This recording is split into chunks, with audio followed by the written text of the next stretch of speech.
Pep Talk 6, Embracing Destiny. In 2012, I wrote a greatness pledge for myself and my mentees. I was inspired by a speech given by one of the greatest motivators on the planet, Les Brown, at the Georgia Dome to 80,000 people. This pledge is a staple in my teaching, coaching, and mentoring programs. I repeat this pledge in moments of despair and have the last line posted in my bedroom. In fact, God has used this greatness pledge to revive my courage many times. These are the words of my greatness pledge. There's greatness in me. It's possible to live my dreams.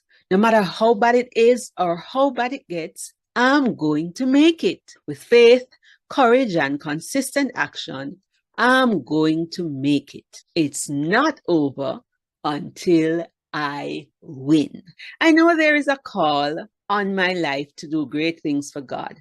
In November 2016, I put a poster in my bedroom with the words, I embrace God's destiny for my life. I was making a resolution, although I was not quite sure how things would pan out. In that year, I decided to stop running and embrace my call to do great things for God. Jesus' definition of greatness. Jesus defined true greatness as service to many and having a childlike attitude of faith and trust in God. Jesus' disciples battled ambitions of greatness. Read the account in Mark 9:33-37 and pay close attention to Jesus' response. After they arrived at Capernaum and settled in a house, Jesus asked his disciples, "What were you discussing out on the road?"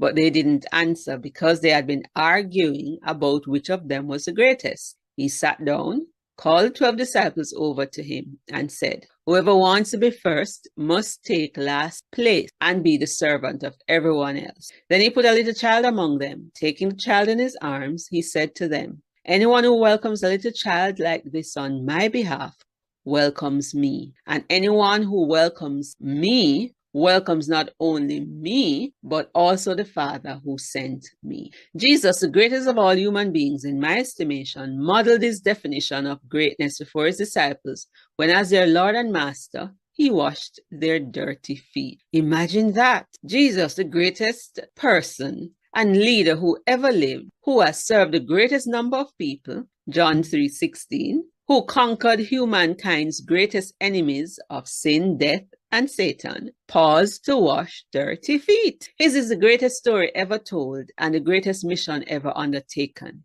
And yet, he had time to do the lowliest task of washing dirty feet. He's the greatest one who alone has the gift of eternal life, according to John 6:47, who alone can save humankind and restore the universe to what it was truly intended to be. If he who upholds the universe by the word of his power, according to Hebrews 13:8, could wash dirty feet and still be great, then I must reconsider popular notions of greatness. Greatness comes with humility. In a world where greatness is associated with position, wealth, education, and skills, it is good to know that our great God is not afraid or ashamed to be associated with the lowly.